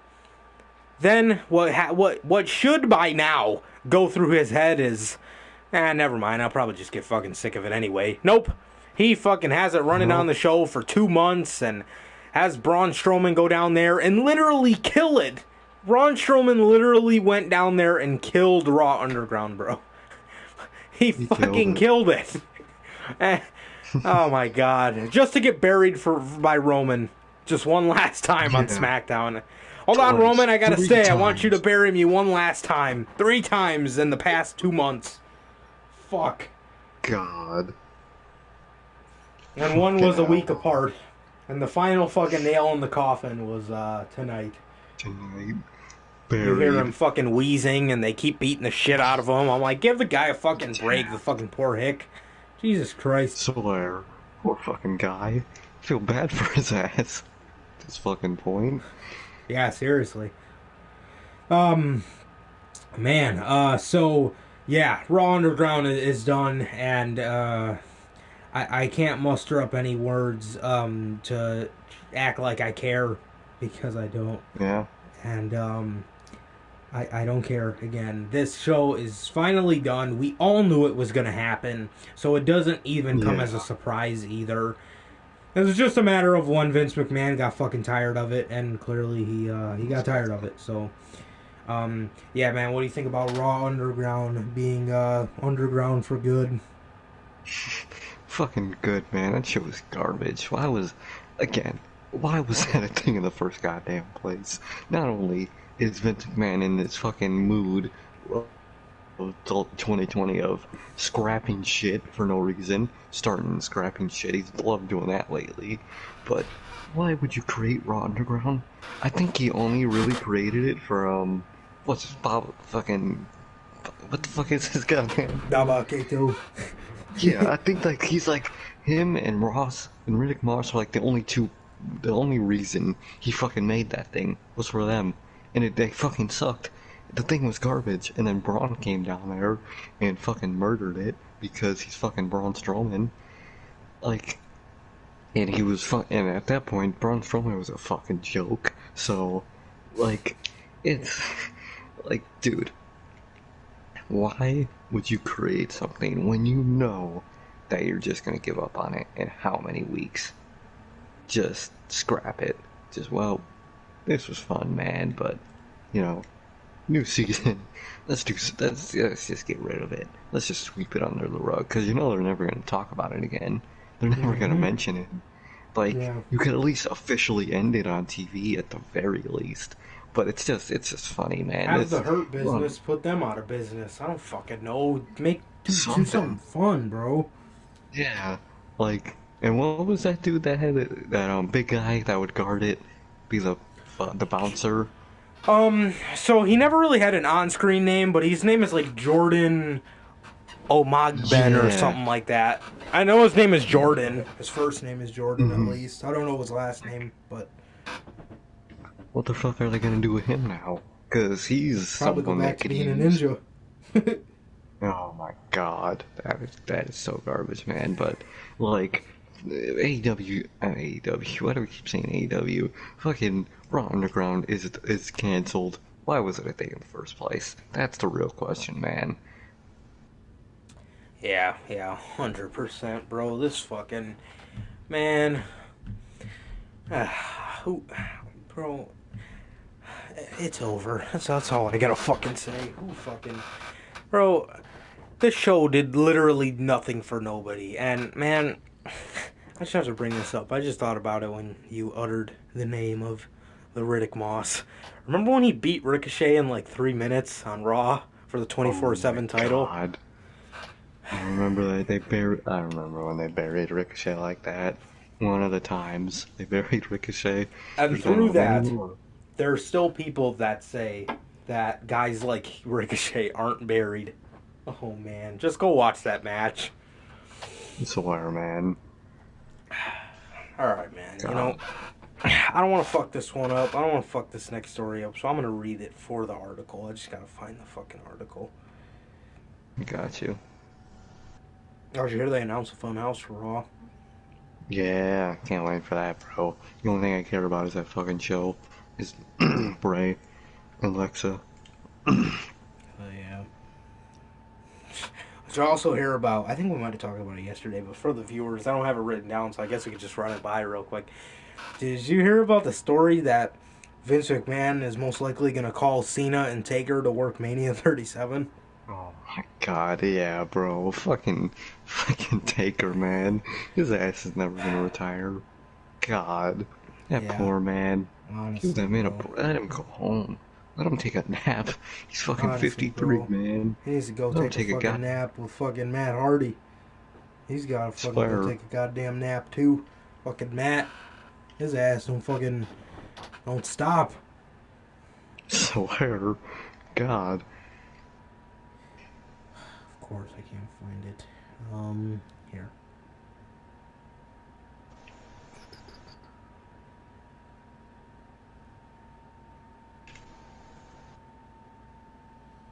All right. Here we go. Okay. This next story, man. AEW did not plan on ever having the Exalted One, Brody Lee, ever becoming TNT champion, bro. Really? Yes. Are you? Brody Lee spoke on AEW Unrestricted podcast, and he talked about how he quickly gets married to an idea, and then those plans change. He also revealed that the original plans didn't call for him to become TNT champion at all. Brody said, "I believe that the original plan was for me to not become TNT champion. I'm kind of not privy to the ins and outs, the nuts and bolts of it all. Probably because I don't want to be. Because if I get a thought in my head, I quickly become married to it, and then if something changes, I go insane. So I try not to know too much about what's supposed to happen and just kind of live in the moment. I learned my lessons the hard way over many years, so I try to stay pretty level-headed and not get too much information and take things and take things on as they are presented to me. And the match itself was presented to me a week or two before it happened. So I just kind of wanted to train. I just kind of wanted to train, look the part, and then do whatever was asked of me. So AEW did not plan on having Brody Lee become the champ. Bro, if that wasn't in your fucking plans, if you knew what you were gonna come back and do, you should have never put the fucking championship on him. Exactly. Like Cody should have reinvented himself, and he's showing on Dynamite he's completely back to his old ways. He even has the hair to prove it. He dyed his hair back blonde. Exactly. It's not even black anymore. It's like, Exactly. what was the point of dyeing it blonde and having that big reaction? And what about everybody that bought those blood t-shirts, those blood Nightmare Family t-shirts, that probably thought he was going to go heel? Or maybe not go heel, but just be a lot more edgy. Maybe not be the company man like he is. What about things like that? You know what I mean? It's like, what the fuck?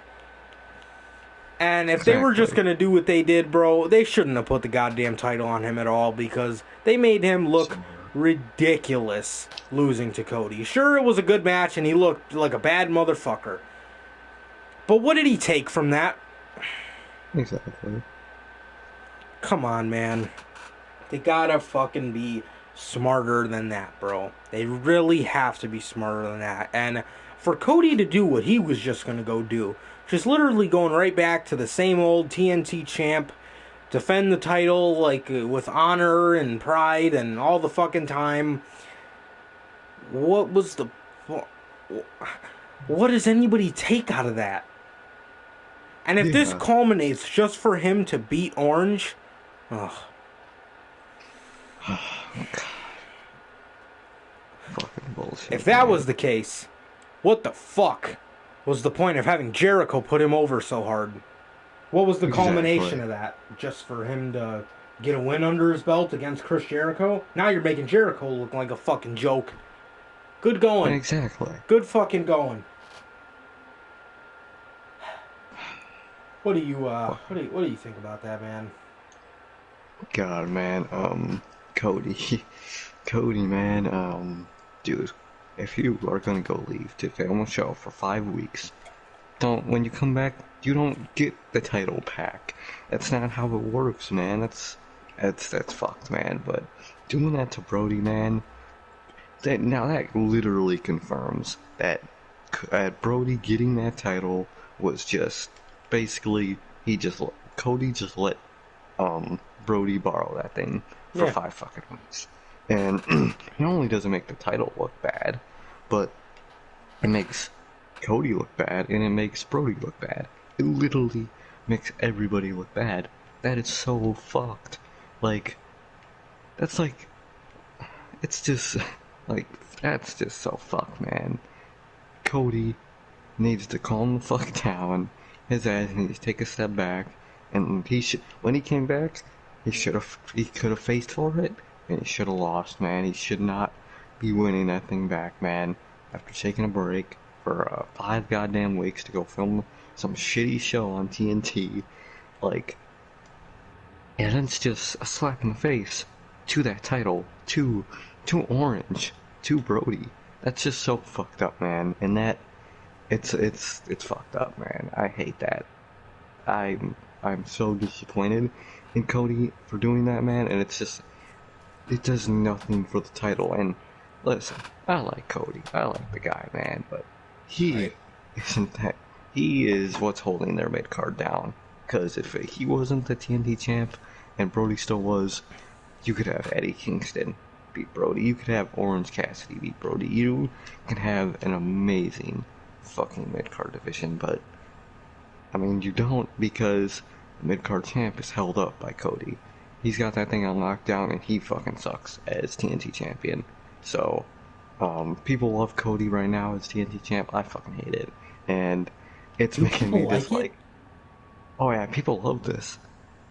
People are loving it, and I don't know why. I don't get it. Stop kissing ass, bro. Get real. Swear. Come on. That shit's Cody's it's not his role. TNT champ sucks. It's not his role, man. The first And one that's just sucked slap in the ass. face. Oh, I don't know if yeah. that's an unpopular opinion that only you can hear here on this podcast, but the first reign sucked, and I'm not expecting anything else from the fucking second one either. It's gonna be the exact same if he doesn't lose it to fucking Orange Cassidy. Yeah. It's just gonna be the It's just exact going to be him defending it, beating people, defending it, beating people, defending it, beating people, and it's not even the fact that he's Jeff Jarrett, he wins all the matches. Well, No. to a guy like Brody, you can bring up that argument. To a guy like Orange, because Yeah. those guys are over as fuck. There is no Yeah. point to have them lose because of your gain. Like, what the fuck? What? That's But- bullshit. You don't need that win. It honestly is. He does not need the wins, bro. And fucking he for Cody that wrestling every week fighting champion role. Not everybody can do that role, man. I'm sorry to fucking break it to you, but that's not everybody's role. I mean that. No. That role, bro, is reserved for a very few select people. Because Cody, the matches, they're good, but like, yeah, they're good. They're not They're fucking. just good. He's not. It's not like he's fucking Mustafa Ali putting on fucking bangers every week back in 2018. You know what I mean? So it's like, he's just not that guy, bro. He needs to understand he's not that wrestler, bro. He's not that wrestling Iron Man, wrestling every week guy. He's just not. You know what I mean? And for him, it's not even about the winning aspect of it. It's just that it's just not his role. He comes out and he fucking looks like he's getting ready to fucking spar in high school wrestling. He's got a towel around his neck, no entrance shirt or nothing. He's just Cody. Yeah. It's just Cody. Yeah, it's like he hasn't been showcasing character. He's literally just fucking Cody. He hasn't been showcasing character since fucking the feud with MJF. Jericho. Yeah. Forgot about that. MJF, the feud with MJF. You know what I mean? It's like, bro, this is your high point. You are a character. You know what I mean? You're not a Johnny Gargano. Even Johnny Gargano's got fucking character. He's not like Ricochet. You know, some guy that you could say lacks charisma, but in the ring, he completely makes up for it because he's entertaining as fuck. You know what I mean? Exactly. It's like, look at fucking, I don't want to say this now, but look at 2017 Velveteen Dream. Character. His in-ring style did not matter, bro. He wasn't trying to be a wrestler. He was just trying to ooze charisma. And it worked at the time. And it was fucking fantastic. You know what I mean? Cody is a character guy, bro. You don't have to be out in the ring proving yourself. You're not proving yourself, bro. We already know you're a good wrestler. You're not, I'm sorry, but you're not fucking Ricochet. You know what I mean? Yeah. You're not Gargano. I'm sorry, you're not Kenny Omega, bro. You're just not. You are a character, man. You excel most on the mic in a storyline. And even in this storyline, it did not call for him to beat Brody. It just didn't. Oh, no. Brody would have looked 10 times better than Cody looks now. Cody looks like an idiot now. He looks like an asshole Because now. what did he do on Wednesday? Came out with a stupid fucking towel around his neck, getting on one knee like he's about to fucking spar in a fucking round of high school wrestling. I mean, what the fuck? Yeah. The same shit. The same fucking shit with the same blonde hair and the same attitude. I'm gonna defend every week because this is my life's work. Fuck that, bro. Brody Lee, the whole point of that funeral segment was killing the old Cody Rhodes. It looks to me like he's right fucking back. So tell me how that makes Brody look. good in a dog collar match. So what? Anybody's gonna look good in a dog collar match as long as it's not a squash. It's a fucking dog collar match. He's gonna look good. Sure he is. But how good is he really gonna look the next week? And the next week. Exactly. And the next week. He killed the old Cody Rhodes, right? Nah, it doesn't really look like that. It makes Brody look like a fucking idiot. Ridiculous, man. Fucking so disappointed in Cody for that, man. Did not think he would strike me as that. I know. But he Everybody did. used to always, who has the better wrestling mind? Is it Kenny or is it Cody?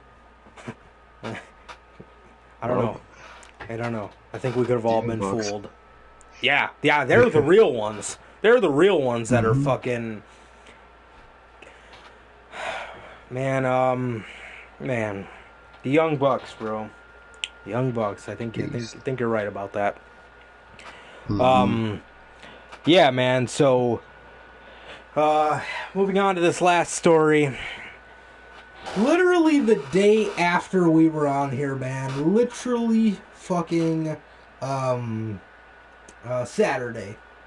Literally, this news came out Saturday, bro. The day after we're on here. This always happens to us, man. Always. Seth Rollins and Matt Riddle have major heat, ladies and gentlemen. This is the last story, man, as we wrap things up. Seth Rollins went out, as you can tell from the thumbnail, and he was asked if he would like to, because this is when Matt Riddle was technically still on SmackDown before he got... Because he wasn't in the draft pool night one, so he was technically still on SmackDown with Seth. And Seth Rollins, rather, said when he was asked if he would like to potentially work with Matt Riddle. Because years ago, back in 2018, they had a cool little Twitter exchange when Seth was the IC champion.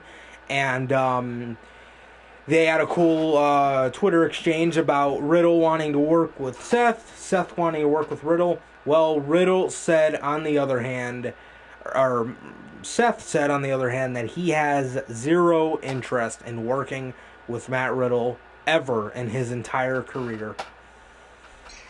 Goes to show you the level of professionalism from a guy like Seth and a guy like AJ. I mean, look at what AJ said about Paul Heyman. And this was on his Twitch. So he could say whatever he wants. He could have said, fuck that fat ass, I don't want to fucking work with him. He could have said anything. But instead, AJ Styles said, if I have to work with Paul in a professional way, we can work together. But personally, I don't like him. So Seth Rollins, one of WWE's staples, doesn't want to work with... doesn't want to work with one of WWE's biggest rising stars, even in a professional way, just because he doesn't like him. We're going to get into what Riddle said, man. We're going to get into Riddle, what was said, and then I'll give my opinion on it, man. But so this was a tweet from, I believe it was a member of the crew. He said the WWE crew, or it says on here it was just a fan. So, well, clearly this must have legitimacy since Seth doesn't want to work with them. So this guy had a string of tweets, and he quoted this. After last year's Survivor Series, Riddle took me and our crew out to eat at the same steakhouse Becky, Seth, and Carl Anderson were dining at. They knew we were there, but went out of their way to not acknowledge us. Throughout the entire weekend, Riddle talked shit about Rollins and how he never evolved as a performer, how he did not take care of his opponents, and how he was stale, etc. This wasn't just one conversation, it was every time I saw Riddle that weekend. So many of our conversations revolved around wrestlers and people in general Matt didn't like or think highly of, or had a personal bone to pick with them. If we weren't chatting wrestling, if we weren't chatting wrestling, he was either bashing others or boasting about himself. Often both at the same time. And that said, I can't see why Rollins and Brock and Goldberg and Rollins, Brock, Goldberg, and just about everybody who knows better wants nothing to do with him in a professional or personal sense of the word. They went. What the hell?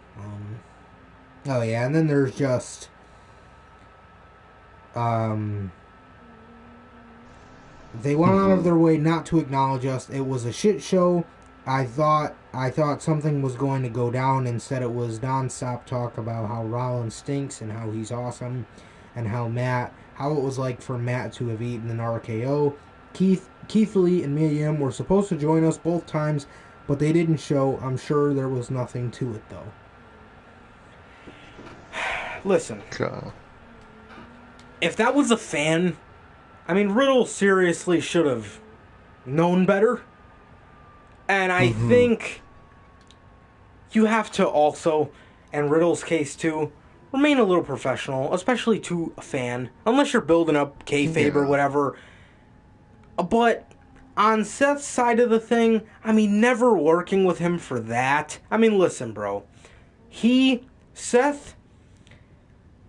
Seth Rollins, for years, people have talked so much shit about his in-ring ability. He doesn't take care of his opponents. He's stale. Blah, blah, blah, blah, blah, blah, blah, blah, blah.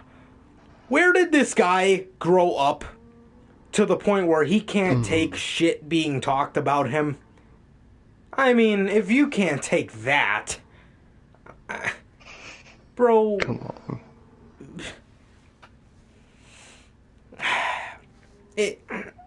Come on, Seth. I mean, really? You have to act like a baby? Who gives a fuck? Who gives a fuck? And besides, Seth hasn't really hurt anybody in a while, and most of that stuff doesn't even really ring true. Seth was stale, but he turned heel. The right thing to do, right? Seth, bro, when people talk about him injuring people, injuries could fucking happen all the time. All the fucking time. Yeah. When you talk about somebody who relentlessly does it, you're looking at Nia Jax. Seth Rollins, bro, these are moves he's perfected so many times, you know what I mean? It's just a matter of an accident. It's not his fault. He didn't wake up the day of SummerSlam 2016 and say, man, Finn's fucking shoulder, that motherfucker's coming with me today. He didn't say that. Yeah. You know what I mean? It's not his fault, but you don't want to work with him because of some stuff that was said about you that you clearly, it's not the first time you've heard it.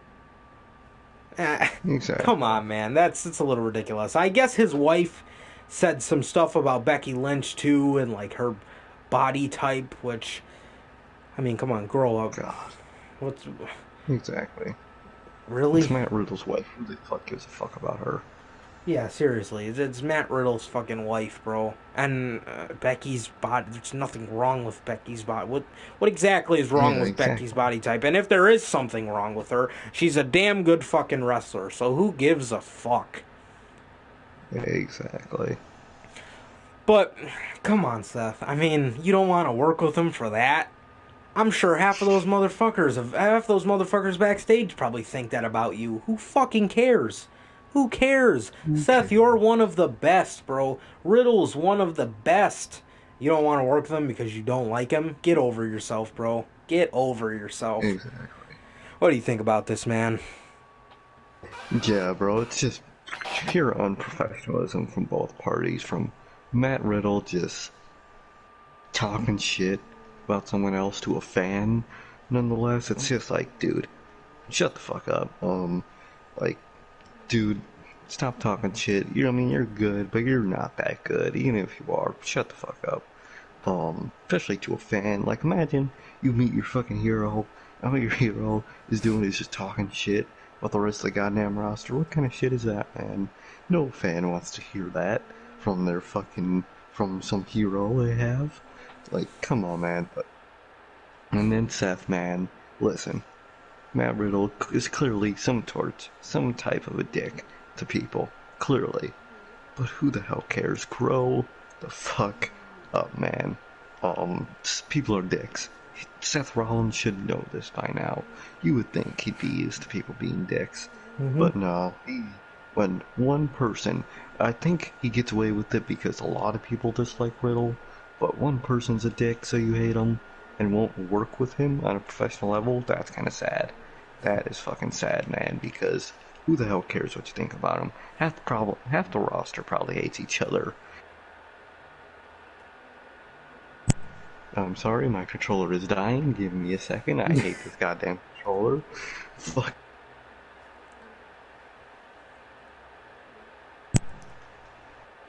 God, I hate this fucking controller, man. So yeah, bro. Half the roster probably hates each other. Who the hell cares? Be professional. Even AJ Styles, someone who hates Paul Heyman.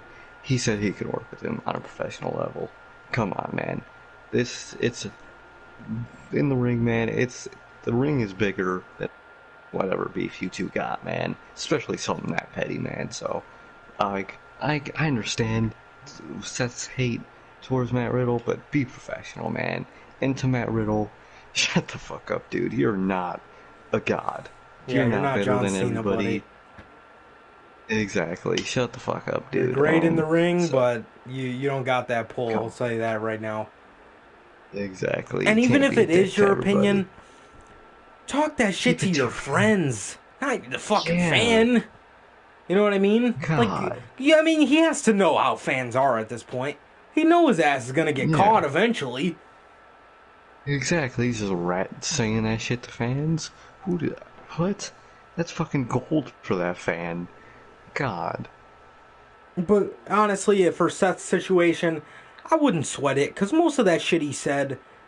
I mean, seriously, I really want to know, what neighborhood did Seth grow up in to where he can't... he can't take shit being talked about him? I mean, bro, not everybody in life's gonna like you. Who fucking cares? Exactly. Who fucking cares? Man? And besides, all the stuff about him being stale, not true.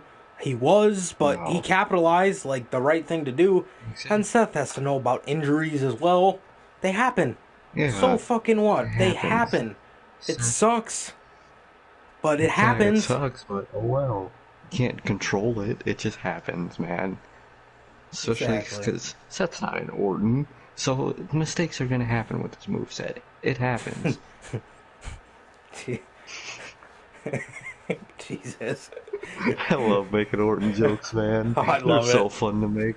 They're like they're like Killer Cross jokes. Kalarian Cross. So oh yeah. I love him. Kalarian. Fucking Cole. Kalarian. Yeah, man, but if I was Seth, I wouldn't sweat it, bro. Because most of that shit isn't true. But I mean, Riddle, come on, bro. Be more professional than that. And Seth, also be more professional than that. Exactly, man. I mean, if the time comes, you guys have to work together. What are you gonna say? No? Yeah. Come on. I want you to main event WrestleMania against Matt Riddle, Seth. That's always been your dream? You wanted to main event WrestleMania. Are you cool with that? No. Why not? Why? Well, I don't want to work with Riddle. Okay, you don't want the main event spot at WrestleMania? No. Give it to someone else. How fucking stupid do you sound? Exactly. You sound like a goddamn child, man. So what, man? So what, bro? People say shit about Seth all the time. Grow up. You'd think he'd be used to it by now. You think, but I guess he's just not, man. Yeah, seriously. Alrighty, ladies and gentlemen. Well, that is going to do it for this edition of the podcast, you guys. Once again, if you guys do not know how this podcast works, we do news on Fridays. Any other day of the week, we go unscripted. Again, what is unscripted? It's our show where, what's going on? Got another guy in the chat. Apologize, man. We're about to get out of here, man. Unfortunately, we did about 2 hours. About 2 hours this episode, man. Yeah. So, thank you for stopping by anyway, man. Yeah. So if you guys do not know how this show works, bro. News on Fridays, unscripted any other day of the week. Unscripted is our show where we go exactly that. We go unscripted. We talk a whole bunch about wrestling, bro. Literally anything. anything that concerns like talking topics in wrestling, man. And once again, man, it has been one half of your host, Johnny Mayhem. And Sir K. And that is going to do it for this edition of the Notorious Hills podcast, you guys. Please like, comment, subscribe, and we'll see you guys next week with Unscripted. Peace.